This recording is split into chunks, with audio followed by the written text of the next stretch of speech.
जय श्रीराम। मारुति नंदन की जय।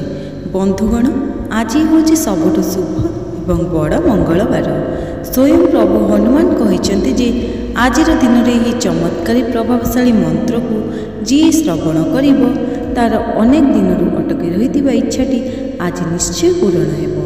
आज यही शुभ मंगलवार जे कहीं भी मंत्र को श्रवण करेंगे तार मनरे थिबा बड़ इच्छाटी निश्चय पूरण हो।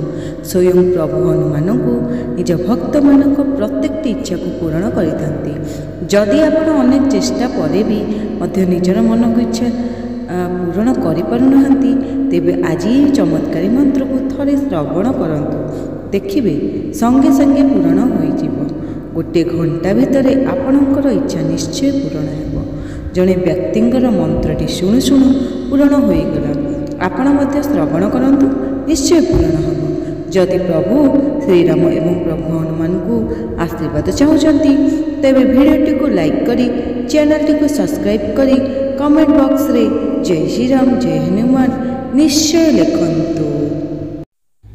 ओम नमो भगवते पंचवदनाय कराळवदनाय सर्वमनोवांछित फलं देहि मम स्वाहा। ओम नमो भगवते पंचवदनाय कराळवदनाय सर्वमनोवांछित फलं देहि मम स्वाहा। ओम नमो भगवते पंचवदनाय कराळवदनाय सर्वमनोवांछित फलं देहि मम स्वाहा। ओम नमो भगवते पंचवदनाय कराळवदनाय सर्वमनोवांछित फलं देहि मम स्वाहा। ओम नमो भगवते पंचवदनाय कराळवदनाय सर्वमनोवांछित फलं देहि मम स्वाहा। ओम नमो भगवते पंचवदनाय कराळवदनाय सर्वमनोवांछित फलं देहि मम स्वाहा। ओम नमो भगवते पंचवदनाय कराळवदनाय सर्वमनोवांछित फलं देहि मम स्वाहा। ओम नमो भगवते पंचवदनाय कराळवदनाय सर्वमनोवांछित फलं देहि मम स्वाहा। ओम नमो भगवते पंचवदनाय कराळवदनाय सर्वमनोवांछित फलं देहि मम स्वाहा। ओम नमो भगवते पंचवदनाय कराळवदनाय सर्वमनोवांछित फलं देहि मम स्वाहा।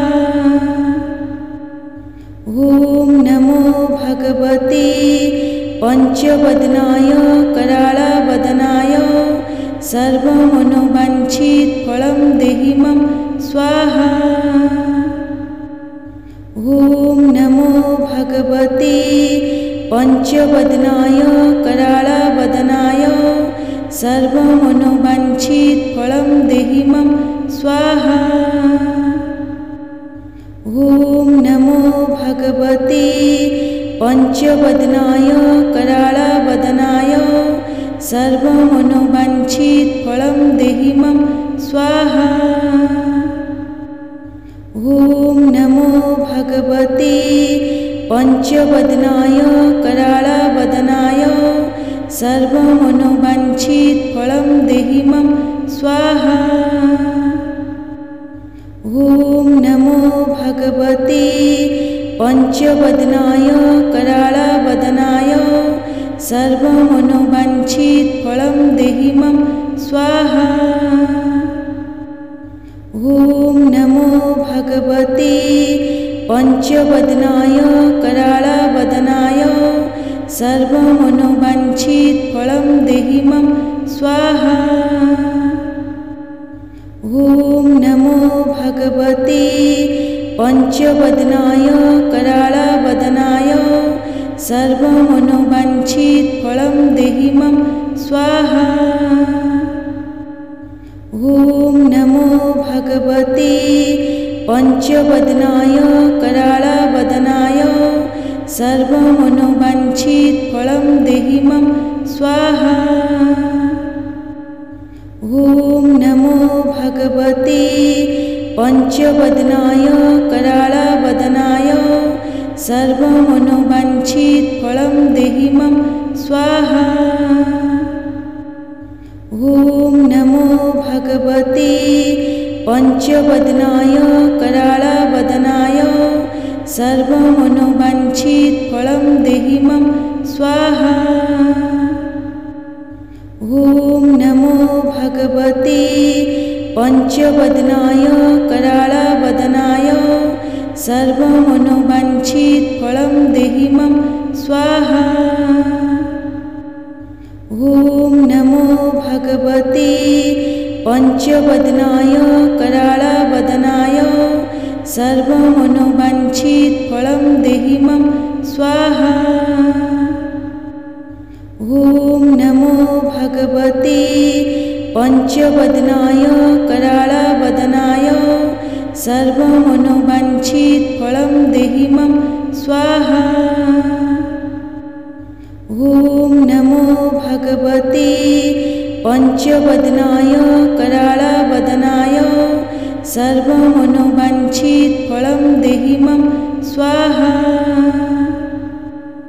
ॐ नमो भगवते पंचवदनाय कराळवदनाय सर्वमनोवाञ्छितफलं देहि मम स्वाहा। ॐ नमो भगवते पंचवदनाय कराळवदनाय सर्वमनोवाञ्छितफलं देहि मम स्वाहा।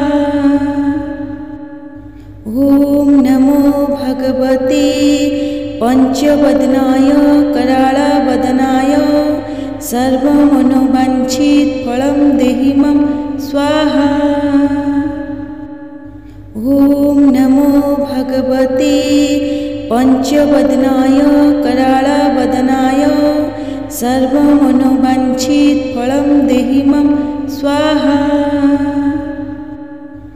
ॐ नमो भगवते पंचवदनाय कराळवदनाय सर्वमनोवाञ्छितफलं देहि मम स्वाहा।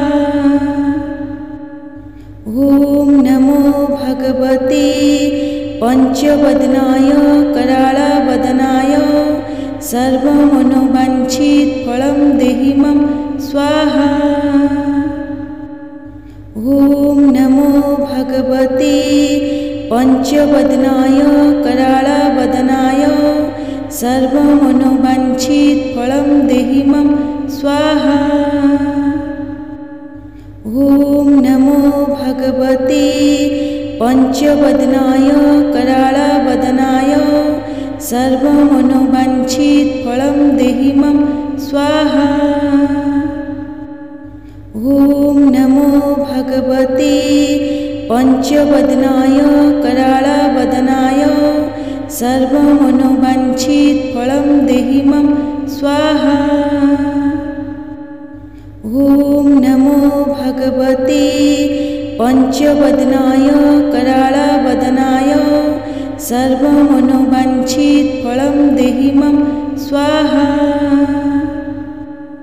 ॐ नमो भगवते पंचवदनाय कराळवदनाय सर्वमनोवाञ्छितफलं देहि मम स्वाहा। ॐ नमो भगवते पंचवदनाय कराळवदनाय सर्वमनोवाञ्छितफलं देहि मम स्वाहा। ॐ नमो भगवते पंचवदनाय कराळवदनाय सर्वमनोवाञ्छितफलं देहि मम स्वाहा। ॐ नमो भगवते पंचवदनाय कराळवदनाय सर्वमनोवाञ्छित फलं देहि मम स्वाहा। ॐ नमो भगवते पंचवदनाय